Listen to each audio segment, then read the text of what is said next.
Ito dito mga ka-agri, ito yung palaging sinasabi ko nila Warlito, na every 3 hours, 2 to 3 hours dapat, no, mangungulikta talaga ng itlog. Kasi once na matagal yung itlog na makulikta natin doon, ang tendency po, ayan, magka-crack po. Kasi minsan maapakan ng mga manok, yung minsan din tinutuka ng mga manok. Ayan, so reject na yan. Good thing lang, pwede natin ito ulamin.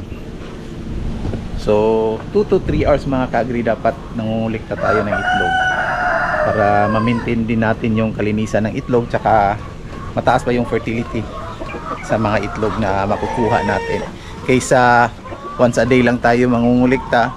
So tendency maraming ma-reject mga ka-agri.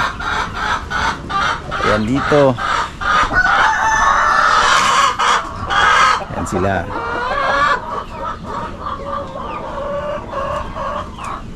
Ayan. So bago lang to na kolektahan ng itlog dito.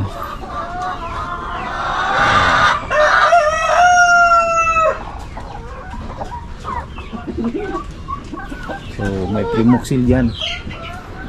So pagka 12 noon, tinatanggal na namin yung mga primoxil kung may naiwan.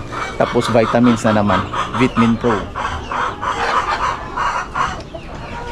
Ayan.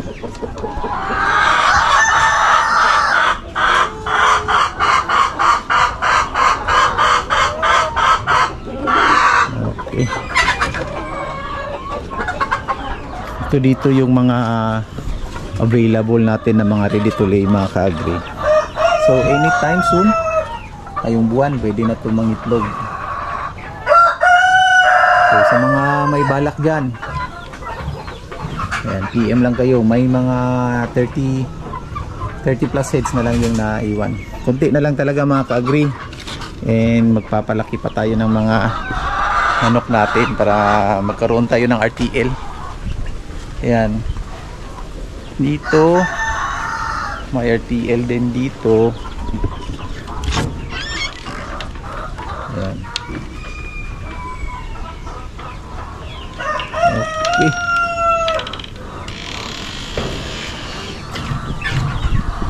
So all in all, ito lang talaga yung area natin, yung may extra tayo dito. Ayan. So yung area natin dito siguro nasa mga 200 square meter lang itong area natin. More on talagang backyard lang talaga mga ka-agri.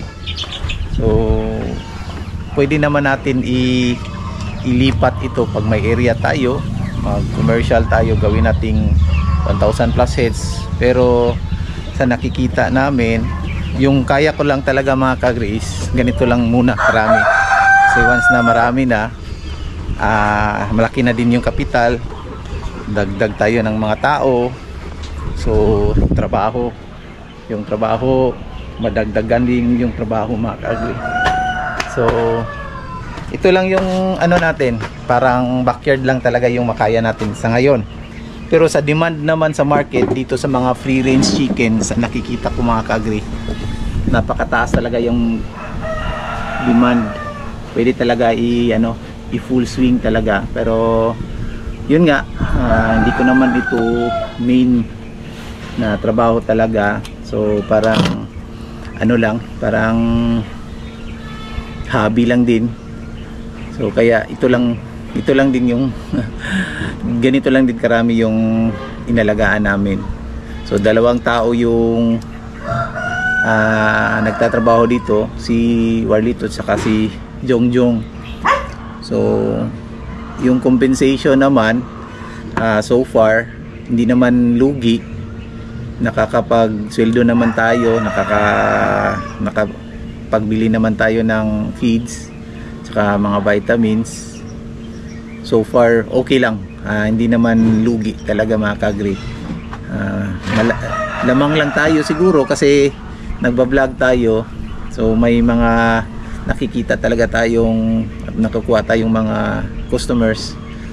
Maraming nagpi-PM sa atin everyday.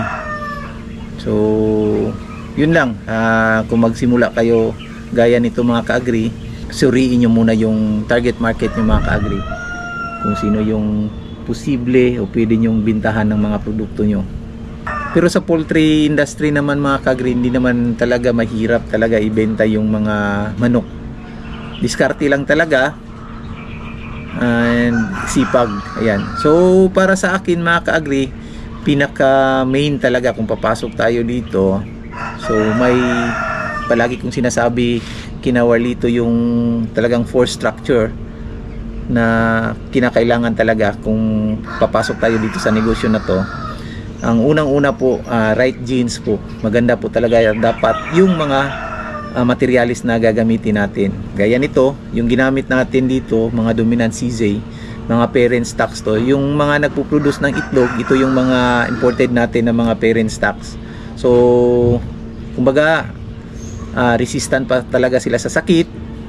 Tapos yung productivity nila matataas pa talaga.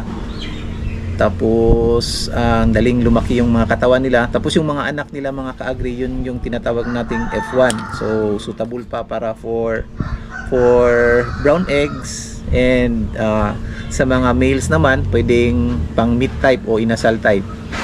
So resistant pa rin sa sakit, hindi talaga sila sakitin kumpara sa kung bibili tayo ng kahit saan-saan na mga materialis mga ka-agri. So hindi na natin ma-trace yung origin, so mahirap na. So yun, madaling madapuan ng sakit, matagal lumaki yung katawan, parang ganon.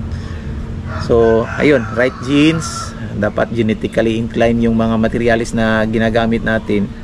Tapos yun, shelter, napaka-importante po talaga na may pabahay tayo kung papasok tayo sa ganitong klaseng negosyo mga ka-agri. Kasi sa nakikita ko mga ka-agri, hindi maganda talaga na walang shelter itong mga manok.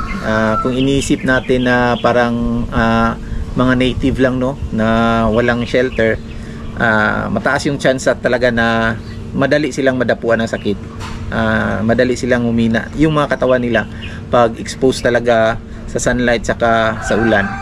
So mas sa nakikita namin ni Walito, mas talaga, mas madali talaga silang palakihin pag may magandang shelter, no, pabahay natin. So hindi naman masyadong dapat na mamahalin yung mga materialis na gagamitin natin, basta lang may masisilungan yung mga alaga natin tuwing umulan, saka kung talagang grabe yung init. Tapos ayan, shelter. Tapos pangatlo, yung nutrition mga ka-agri. Importante na suriin natin kung ano yung saktong feeds na gagamitin natin, kasi may stages ito sila, from day old to up to ready to lay, up to breeders mga ka-agri. So iba't ibang stage, iba't ibang feeds na gagamitin natin. So dapat marunong tayo kung ano yung mga feeds na dapat gagamitin natin. So nutrition, proper nutrition, tsaka yung ikaapat mga ka-agri, yung biosecurity. So dapat malinis yung area, may disinfectant, may foot bath bago tayo papasok sa area, may foot bath talaga. Tapos weekly o every other day, nagsispray ng mga anong tawag nito, disinfectant sa paligid. Tapos dapat malinis yung area mga ka-agri. Yung mga equipment natin, yung mga tubigan, yung mga pakainan, dapat everyday nililinisan. Ayan. So yan yung para sa amin, yan yung pinaka basic foundation talaga kung papasok tayo sa ganitong klaseng negosyo. Ayan. So huwag kayong matakot kung may bala kayo na mag-engage sa backyard farming, sa ganitong klase, mga free range chicken. Pwede din nating tawagin itong cage free kung naka-cage sila. So huwag kayong matakot mga ka-agri. Hindi naman talaga masyadong malaking kapital yung ilalaan natin, tsaka hindi naman mahirap talaga mag-alaga talaga nito, basta lang na may saktong programa, tapos may saktong kaalaman tayo mga ka-agri. Then ayan, syempre wag nating kalimutan na magdasal, maghingi ng guidance sa kay Lord, no, para maging successful tayo sa kahit anumang business na papasukin natin. Dapat i-partner natin si Lord. Ayan. Happy farming mga kagri. Sana may natutunan kayo sa content na to. Happy farming and God bless po.